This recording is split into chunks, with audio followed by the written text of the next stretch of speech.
یا چلیں کر لیں, ہلکا سا سوال ہے اگر تو. چھوٹا سا ہی سوال ہے کہ جو مین سٹریم مسلمز ہیں پوری دنیا میں, جماعت کی نظر میں ان کا کیا سٹیٹس ہے, اور ان کے ساتھ پوری دنیا میں جہاں پر بھی جو بھی سلوک ہو رہا ہے وہ ان پر عذاب ہے یا وہ زیادتی ہے, ان کے ساتھ ظلم ہے؟ یہ چھوٹا سا سوال تو نہیں, بہت بڑا سوال ہے. سوال چھوٹا ہے پر جواب اس کا بڑا ہے. بات یہ ہے کہ جو مین سٹریم مسلم ہے, حضرت صلی اللہ علیہ وسلم نے فرمایا کہ جو کہتا ہے لا الہ الا اللہ, محمد رسول اللہ بھی بات نہیں کی, جو کہتا ہے لا الہ الا اللہ وہ مسلمان ہے. تو جو لا الہ الا اللہ محمد رسول اللہ کہتا ہے ہم تو اس کو مسلمان ہی کہتے ہیں. ہاں وہ زمانے کے امام اور مسیح موعود کو کے انکاری اور منکر ہیں.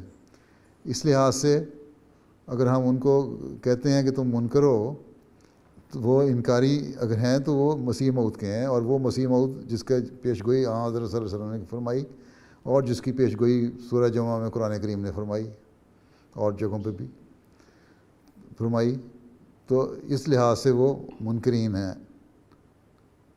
لیکن کلمہ پڑھنے کی روح سے جہاں ایک وسیع جو تعریف ہے اسلام کی, اس کے تحت وہ مسلمان ہیں.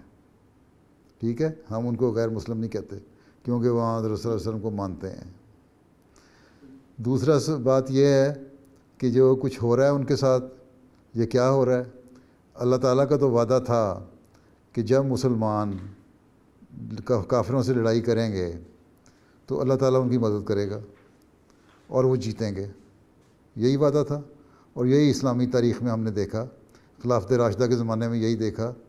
آج کل میں خطبات دے رہا ہوں بدری صاحبہ پہ, تو ان میں اب خلفاء کا ذکر چل رہا ہے, حضرت عمر کا ذکر چل رہا ہے, اسی میں زیادہ تر فتوحات ہوئیں. یہاں ہم نے دیکھا کہ کس طرح کی بڑی بڑی حکومتیں ٹکرائیں, لیکن اللہ تعالیٰ کا وعدہ تھا, اس لیے اللہ تعالیٰ نے مسلمانوں کو فتح عطا فرمائی. ٹھیک, تو یہ چیز ہے کہ جو بات یہ ہے کہ اگر مسلمان اللہ تعالیٰ کی خاطر لڑ رہے ہیں تو ان کی فتوحات ہونی چاہیے, جو نہیں ہو رہی, نمبر ایک. دوسرے یہ کہ مسلمان اس وقت کافروں سے لڑ بھی نہیں رہے, مسلمان تو مسلمان سے لڑ رہا ہے. کئی ایک جگہ بھی بتائیں سوائے اس کے کہ فلسطینی اور اسرائیلی میں یہودیوں کے ساتھ جب لڑ رہے ہیں, اس کے علاوہ یا کشمیر میں آپ کہتے ہیں کچھ حد تک ہندوستان کے ساتھ لڑائی کر رہے ہیں, اس کے علاوہ اکثر دنیا میں جو فتنہ اور فساد اور لڑائی ہے مسلمانوں کی, وہ مسلمانوں کے ساتھ ہے. ایک فرقہ دوسرے فرقے سے لڑ رہا ہے, ایک طبقہ ایک پارٹی دوسرے پارٹی سے لڑ رہی ہے. طالبان نے کہہ دیا جب ہم نے فتح مکہ کر لیا. اب فتح مکہ کا کیا, وہاں کو کافر تھے جن کو فتح کیا انہوں نے, وہ بھی مسلمان تھے, لا الہ الا اللہ محمد رسول اللہ پڑھنے والے تھے. طالبان بھی وہی کلمہ پڑھنے والے ہیں. تو کس چیز سے فتح مکہ ہو گیا؟ تو یہ تو مسلمان کو مار رہا ہے. اور یہاں پھر یہ اس صورت میں اللہ تعالیٰ پھر کہتا ہے میں سزا دوں گا جب تم مسلمان. قرآن شریف میں بڑا واضح لکھا ہوا ہے کہ ایک ناحق مسلمان کا قتل جو ہے وہ تمہیں جہنم میں لے کے جائے گا.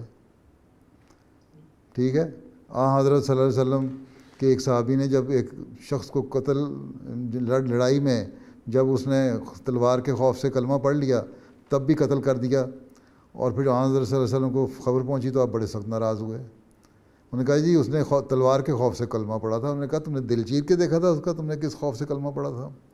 تو اس حد تک تو سختی ہے کہ مسلمان کو قتل نہیں کرے.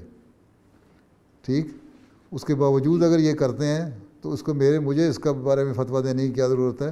خود اللہ تعالیٰ کا جو عمل ہے وہ ظاہر کر رہا ہے کہ یہ ان کے اوپر سزا ہے یا ان سے اللہ تعالیٰ راضی ہے.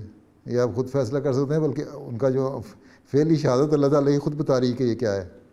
مجھے اس کے بارے میں کوئی رائے دینے کی ضرورت ہی کوئی نہیں. جیسے برما میں روہنگیا مسلمانوں کو قتل کیا گیا اور ان پر ظلم کیا گیا, اور دنیا کے دوسرے خطوں میں پھر مسلمان اگر یونٹی ہوتی مسلمانوں میں, 54 ملک ہیں اسلام مسلمانوں کے اور امیر ملک بھی ہیں, وہ کیوں نہیں اکٹھے ہو کے انہوں نے روکا اس کو برما کو؟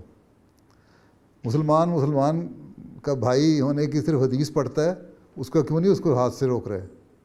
اگر حکومتوں کو طاقت ہے نا, حضرت صلی اللہ علیہ وسلم نے فرمایا نا اگر تمہارے میں تم دیکھو کوئی برائی تو اس کو ہاتھ سے روکو, پھر اگر اس کی طاقت نہیں ہے تو زبان سے روکو, اس کی طاقت نہیں ہے تو اس کے لیے کم از کم دعائی کرو. تو ہمارے پاس تو فی الحال نہ حکومت ہے نہ یہ طاقت ہے, تو ہم اس کے لیے دعائی کر سکتے ہیں کہ اللہ تعالیٰ ان مظلوموں پر رحم کرے. لیکن یہ حکومتیں جن کے پاس دولت بھی ہے اور حکومتیں بھی ہیں اور 54 ملک ہیں جس نے آدھے دنیا پہ قبضہ کیا ہوا ہے، انہوں نے کیوں نہیں مل کے برما کو روکا؟ تو یہ اس لحاظ سے ٹھیک ہے، ہم کہہ سکتے ہیں کہ یہ ظلم ہو رہا ہے مسلمانوں پہ، لیکن یہ کہنا کہ سزا ہے یا یہ نہیں، یہ اللہ تعالیٰ بہتر جانتا ہے ان کے عمل کیا تھے، یہ تو اللہ بہتر جانتا ہے نا کس عمل کی پیدائش میں مل رہا ہے کہ نہیں، پاداش میں مل رہی ہے سزا یا واقعی ان پہ ظلم ہو رہا ہے، تو مظلوم کی مدد کرنی چاہیے، اور مسلمان کیوں نہیں کر رہے؟ اور جب وہ نہیں کریں گے اپنے مظلوم بھائی کی مدد تو پھر خود بھی وہ اللہ تعالیٰ کی پکڑ میں آتے ہیں، اس لیے بہت استغفار کا مقام ہے۔